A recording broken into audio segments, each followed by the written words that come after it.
Entonces, esta es la declaración. Esta es la declaración. En este caso, este formato comienza por la parte de atrás, por el reverso, porque normalmente la declaración siempre se va a llenar desde la parte de atrás hacia la parte de adelante. Pues en la parte de adelante ya está el impuesto como tal y en la parte de atrás está todo el cálculo, lo que se llama el reverso, ¿no? Fíjense que aquí, bueno, luego les estoy enseñando este formato, que ya ustedes saben que no es el oficial, pero básicamente está con todos los componentes que se necesitan. ¿Y qué tenemos acá? Fíjense, aquí tenemos el ingreso neto gravable del contribuyente, ventas brutas del sector privado, ¿ok? En este caso detallado, por supuesto. Tengo otros ingresos, coloqué en otros ingresos que el valor de los ingresos por bonos por producto de los bonos de la deuda pública, ¿no? Donde tengo mis 92 millones.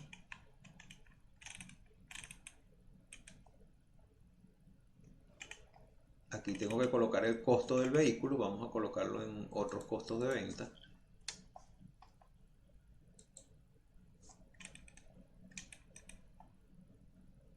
¿Se acuerdan de la conciliación? Pues de aquí voy a tomar todos estos valores. El costo del vehículo fueron 35 millones.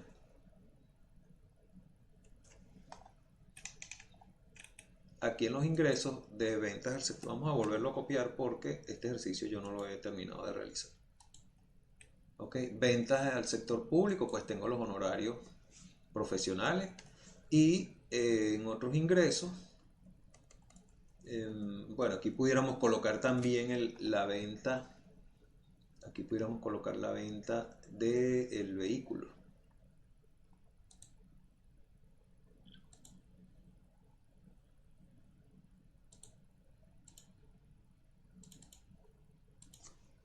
La venta del vehículo.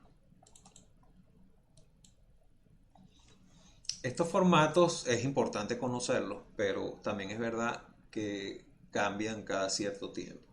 Por eso es que lo importante, sí, y les insisto, es la conciliación de la renta.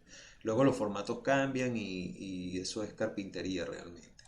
Aquí está la venta del vehículo y aquí tengo el total de los ingresos contables, desde el punto de vista contable, que me coincide, fíjense, estos 145 millones me coinciden con los 145 millones que tengo acá. En cuanto a los costos, tengo el costo del vehículo, 35 millones, que ya lo vieron allá. Y con los gastos, voy a ir uno por uno. Tengo sueldos y salarios. Recuerdo que sí tengo sueldos y salarios. 5 millones 100. Tengo utilidades, que lo pudiéramos aquí en contribuciones sociales. Aunque no, vamos a ponerlo en otros gastos, porque contribuciones sociales es otra cosa. Vamos a ponerlo en otros gastos. Otros gastos es el rubro que más se usa en la declaración de impuestos sobre la renta, porque esta pretende tener muchos rubros, pero no los abarca todos. De hecho, el formulario nuevo, si logramos verlo ahora, tiene más rubros allí que este que tenemos para el ejercicio. ¿Ok? Entonces tenemos, les decía, tenemos las utilidades,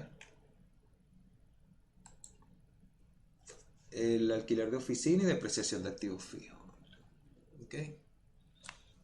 La depreciación de activos fijos sí la tengo en una columna aparte.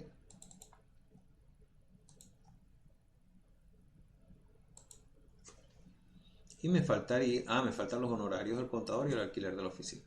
No tengo rubro para el rubro de honorarios ni de alquiler de oficina, por lo tanto lo voy a incluir aquí en otros gastos. Por eso les decía que es la que más vamos a utilizar. Que es lo que deben hacer siempre, no se les olvide.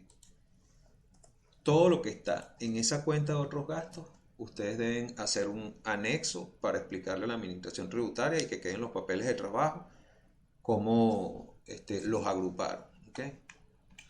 Si tengo todos mis gastos, son 20 millones 200. Vamos a ver si tengo todos mis gastos. Sí, son 20 millones 200. Estamos hablando de datos contables, recuerden. Porque yo les indiqué también en una clase pasada que en la misma declaración de impuestos sobre la renta está un formato para hacer la conciliación. Por lo tanto, vamos a tomar los valores contables del estado demostrativo. Aquí fíjense cómo dice la planilla. Estado demostrativo de ingresos, costos, gastos y conciliación fiscal de renta. El estado demostrativo de ingresos, costos y gastos no es más que el estado de resultados. Entonces voy a la conciliación de la renta, vamos a sumar las partidas que no me acepta la ley de impuestos sobre la renta, en el caso de que aumentan la renta, en este caso sería el gasto de utilidades únicamente, y luego vamos a restar los ingresos no gravables. Entonces, en el caso de las utilidades no pagadas, si no tengo una específica, lo llevo a otro. Siempre vamos a conseguir ese rubro de otro en todas partes. Ok, son estos 2,5 millones. Entonces aquí me está aumentando la renta. Pero luego tengo una que disminuye y me fijo que solamente tengo esta menos regalías mineras y otro. Cuando veamos el formato nuevo creo que también hay más valores. ¿Okay? El formato nuevo no, el formato que está en el portal. Entonces tengo, esto es 0. Tengo los 30 millones de los bonos, recuerden, que no son gravables. Y allí obtengo mi enriquecimiento neto o pérdida fiscal. Y ese es el valor que me debe dar la misma conciliación. Por eso es que hay que hacer la conciliación. Cuando ustedes estén haciendo este borrador en el portal, antes de declarar, tienen que verificar que eso cuadre. Que cuadre con sus papeles de trabajo, los 62,300, con el valor de la declaración. Esa declaración es larguísima hacia abajo porque hay ingresos extraterritoriales, hay ingresos territoriales, hay desgravámenes, hay una serie de detalles. Por ejemplo, en el caso de los ingresos extraterritoriales, hay un estado demostrativo para esos ingresos extraterritoriales. Y bueno, hay una serie de otros rubros que eventualmente se utilizarán y que yo solo se los mencionaré aquí porque no son parte de la materia, en donde es posible que esto sea necesario ingresar. Pero el primero que tenemos es el caso de los desgravámenes, cuando decido utilizarlo, porque puedo usar el desgravamen único, que es el que tengo acá. Pero bueno, como yo tengo desgravámenes, voy a utilizarlo. Institutos docentes en el país tengo. Voy a la conciliación. Y aquí voy a colocar directamente el monto que voy a desgravar. Tengo seguros, sí, también tengo. 7,500,000. Y tengo intereses por el préstamo de la vivienda principal. Otro detalle, fíjense que la misma declaración me da los datos, así como en la declaración estimada y así como en el ARI me indica ciertos datos, aquí también me lo dice. Caso de los intereses por préstamo, dice máximo 1.000 unidades tributarias y alquileres máximo 800 unidades tributarias. Con eso tengo entonces mis desgravámenes aceptados que deben coincidir con la conciliación. Perfecto. Entonces allí ya no tengo ningún problema. He llenado todos mis datos. Como les dije, hay otras casillas. Algunas las vamos a ver en impuestos 2. Pérdidas de años anteriores pendientes de compensación, las colocaría aquí. Las pérdidas de un año, usted las puede trasladar al otro año y aprovechar en ese otro año, bajo ciertas limitaciones que no son motivo de esta materia, pero sí motivo del impuesto sobre la renta. Entonces, aquí tengo esto. Excedente de rebajas por inversiones a utilizar en ejercicios futuros. Básicamente rebajas por nuevas inversiones ya no hay, pero es posible que en alguna ley o quede alguna rebaja, pero en el pasado sí han existido rebajas. En el caso nuestro en Margarita, rebaja al sector turismo. La construcción de hoteles e infraestructura hotelera era objeto de una rebaja. Si usted invertía en hotelería, pues tenía una rebaja. En el caso de la hotelería, en el caso del turismo, era buenísima, era hasta un 75% del monto de la inversión. Lo cual significó durante muchos años que en el caso de Nueva Esparta se construyeran una cantidad de hoteles impresionantes. ¿Por qué? Porque si usted invertía, pónganse un ejemplo, invertía $1,000,000, el Estado le rebajaba $750,000 en impuestos. Una maravilla. Entonces, ahora están en desuso, pero está allí la casilla porque es posible que ciertas leyes, en el caso por ejemplo de agricultura, el sector primario tiene rebajas por nuevas inversiones. ¿Ok? Crédito de impuesto a los activos empresariales, esto no sé por qué no lo han quitado, porque este impuesto, inclusive cuando el portal se automatizó, ya no existía. Fue un impuesto que estuvo vigente en Venezuela durante una serie de años. Si mal no recuerdo, creo que hasta el año 2003. Entonces, bueno, era un impuesto que se pagaba sobre los activos de las empresas. Y ese impuesto, que era el 1%, luego se restaba del impuesto sobre la renta. O sea, era como un anticipo de impuestos. Era como una garantía que tenía el Estado en la que si usted no pagaba impuestos sobre la renta, tenía que pagar menos el activo empresarial. Y siempre era un crédito del impuesto sobre la renta, pero no está en vigente. Impuestos pagados en ejercicios anteriores, que es probable, en muchos casos usted paga más impuestos de los que le tocaba y en consecuencia los puede aprovechar en ejercicios siguientes. Y bueno, aquí está en el caso de renta mundial los impuestos que se han pagado en el extranjero que puedo compensar con impuestos, eh, con los mismos impuestos de fuente extraterritorial. Y finalmente está la planilla de pago, que esta no la no es igual a la que genera ahorita porque digamos, la declaración del portal no te muestra dentro de la declaración la planilla de pago. Entonces fíjense, aquí me falta un dato que ustedes se preguntarán, ¿y los sueldos? ¿Dónde van los sueldos? Pues los sueldos van directamente al anverso de la planilla, que lo tenemos acá. Este es el anverso de la planilla. ¿Okay?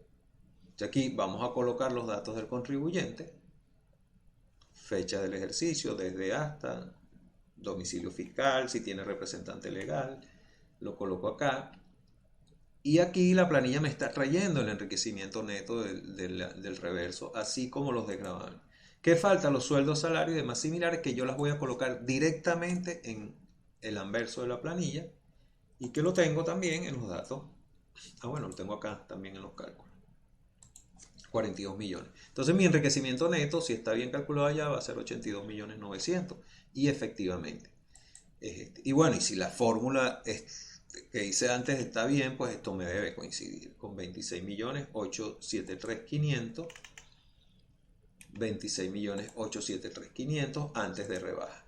Luego la planilla tiene una serie de secciones, por ejemplo, de impuestos proporcionales. Yo les hablé de los dividendos y a algunos les mandé a hacer un trabajo sobre el caso de las ganancias fortuitas. Entonces, eso no lo vamos a tocar acá. Las rebajas del impuesto, que en este caso son dos cargas familiares y total de 45.000 bolívares. Para un impuesto sobre la renta del ejercicio de 26 millones 828 500, que lo tengo acá. Y finalmente voy a colocar acá los impuestos retenidos más el anticipo de impuestos para que me dé el total de los anticipos, 6.060.125, que si lo siguen comprobando acá, ¿dónde están los 6 millones en el cálculo? Aquí está, 6.060.125. ¿Okay? Y bueno, eso es todo. Esto me da el impuesto neto a pagar. Pues la sección de crédito de activos empresariales simplemente no aplica. Si tuviese impuestos pagados en exceso en ejercicios anteriores, los rebajaría acá en esta sección. Luego una sección que se llama compensación de créditos propios. Esto es posible, un poco más complejo, pero fíjense, les explico lo siguiente. Los contribuyentes pagan distintos tipos de impuestos, inclusive a una misma administración tributaria. Vamos a hablar del CENIAT, que es el que administra este. Este contribuyente puede ser que pague IVA, que pague impuestos sobre la renta, impuestos sobre sucesiones, los impuestos que administra el CENIAT. El más común es el IVA. Es posible que ese impuesto tenga créditos fiscales del IVA, que no los ha podido recuperar porque ha cobrado y ha pagado IVA y tiene un saldo a favor. En ese caso, puede compensar el impuesto sobre la renta que le toca pagar con algún crédito fiscal que tenga en el IVA. Eso es perfectamente posible, la ley lo permite, solo que hay unos trámites burocráticos que establece el CENIA, de que tiene que sacar una providencia para aprobarlo, pero bueno, es posible. Si eso es el caso, entonces esta es la sección donde lo va a reconocer. Además, se pueden compensar impuestos de otros contribuyentes. Si usted le compra un crédito fiscal a un contribuyente, que estas son operaciones que se hacen bastante. ¿Y por qué? Porque usted cuando compra el crédito fiscal lo va a comprar con un descuento. Entonces, bueno, un crédito fiscal que vale, digamos, 20 millones, usted lo compra por 17 millones, pero vale 20. Entonces usted le paga a ese contribuyente los 17 millones, se queda con su crédito fiscal y lo compensa acá con los 20, entonces está ahorrando 3. ¿Okay? Pero bueno, esos son temas más complejos, pero le estoy comentando que existe porque además esto es la sección donde debemos ocuparlo. Tanto la compensación con créditos propios como la compensación con créditos comprados a terceros. Finalmente, bueno, esa es la planilla y la forma de pago. Aquí estamos pagando la primera cuota. ¿Okay?